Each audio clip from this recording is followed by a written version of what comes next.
আসসালামু আলাইকুম গাইস। আজকে আমার ছোট কাকুর মেয়ের প্রথম স্কুলের দিন। ছোট কাকুর কাজের ব্যস্ত থাকাতে আমার ফরিদ ভাইজানকে পাঠিয়ে দিল স্কুলে, তাই আমরা চলে এলাম যতীনময় স্কুলে। এসে দেখি বাবা এখানে দেখি বোর্ডিং চেক আপ হচ্ছে, কি সর্বনাশ। তারপরে যাই হোক চেক আপ হয়ে গেল, আমাদের কোচি চলে গেল স্কুলের ভেতরে একা সাহস দেখিয়ে। সবাই কাঁদছিল, সেখানে একা চলে যাচ্ছে সাহস দেখিয়ে। যাই হোক আমাদের বাড়ির মেয়ে বলে কথা।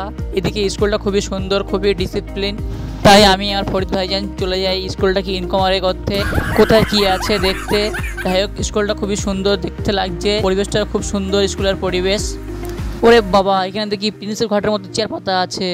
এইদিকে এসে দেখি আবার ক্যান্টিন আছে এইদিকে সব। তো যাই হোক খুবই সুন্দর বিষয়। এইদিকে এসে দেখি ছোট ছোট গাছে আম ধরে আছে, খুবই সুন্দর লাগছিল, জায়গাটা খুবই সুন্দর। তাই আমি ভাইজানের কটা ফটো তুলে দিলাম এখানে এসে। এবার আমাদের কোচি স্কুল ছুটি হওয়াতে আমরা দেরি না করে কোচিকে নিয়ে সকাল সকাল বাড়ির দিকে রওনা দিই। ভিডিওটা ভালো লাগলে সাবস্ক্রাইব করে দেবেন।